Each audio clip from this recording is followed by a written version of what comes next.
Bismillahirrahmanirrahim. Assalamualaikum warahmatullahi wabarakatuh and good morning everyone. So we are from Group F and today we are going to explore one of the most practical tools in quality control, which is the check sheet.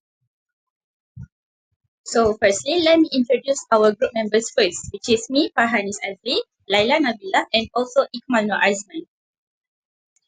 So firstly, before we dive into the check sheet, so let's take a step back and look at the bigger picture, which is the 7 QC tools.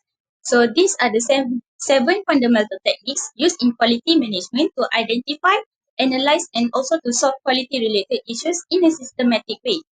So as you can see from the slide, the 7 QC tools are Pareto diagram, stratification, scatter diagram, cause and effect diagram, histogram, check sheet, and also control chart. So each tool has its own role in problem solving, and they are widely used in industries ranging from manufacturing and also to engineering and to healthcare and customer service. So today we are going to be focusing on specifically on the check sheet, which is a simple yet powerful method to collect data accurately and consistently.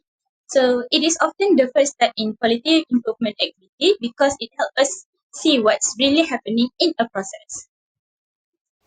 So now, what exactly is a check sheet? A check sheet is a structured and standardized form used to collect data in real time, often at the location where the work is done. So it is commonly used during inspections or observations and allow us to record how often something occurs by using tally marks or even check marks. So the key point is that it makes data collection easy, consistent and also useful. For example, imagine a quality inspector tracking the number of scratches or dents on products during the packaging stage. So instead of writing paragraphs or messy notes, they just can mark a tally in the right category on a pre-designed sheet. So check sheets are especially useful for identifying patterns, detecting trends, and tracking the frequency of problems over time. So they may look simple, but they help the teams to understand what's going wrong and when it's happening. So now let's talk about why we use a check sheet. So the main reason is that it simplifies the process of collecting and understanding data. So it turns the raw observations into organized information that can be analyzed quickly.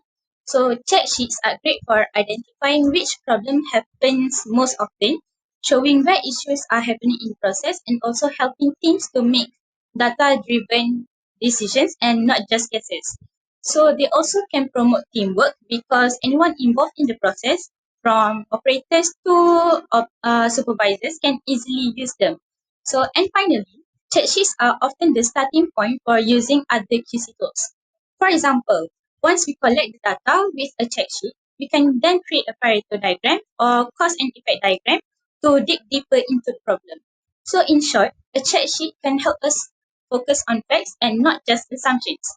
So it is a simple tool that leads us to a smarter solutions.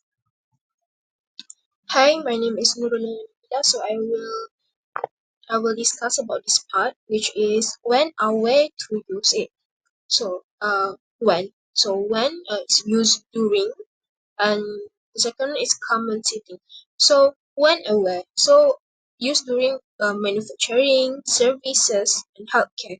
And common setting is initial investigation of problems, quality audits of or process evaluations, and quality audits of process evaluations. Hello, my name is Muhammad Ikmal bin Razman. Today I want to talk about how to design a check sheet. This slide have a 5 step in creating a check sheet. First is define the objective, choose the categories, set the time frame, design the layout, and test and refine. Your check sheet should be simple but well planned. Everyone who use it should understand what to record and how to do it correctly. Now, we talk about key elements of a good check sheet. Okay, a good check sheet is not just about boxes and lines. It should be clear, easy to use, and tailored to the specific data you want to collect. So there is two examples of real world example, which is number one is manufacturing and number two is hospital. So number one, manufacturing is to tracking different types of defects on the production lines. In so example two is monitoring types of patients complaints or medications delays in hospital. Okay, next we talk about advantage and limitation. Okay, for the advantage is simple, low cost, and easy to use, help detect trends early and encourage employee participants. For the limitation, only record what is observed, does not provide solution, and must be designed clearly or may result in consistent data. So, while check sheets are excellent for gathering data, they work best when combined with other tools for analysis and action. Lastly is conclusions and summary. So the first one is they are easy to create, flexible to use, and provide a strong foundation for quality analysis. Second one is check sheets are essential for collecting real-time, meaningful data. The third one is great tool for both new learners and experienced quality professionals. And the fourth is help teams become more data-driven in solving problems. So that is for us. Thank you.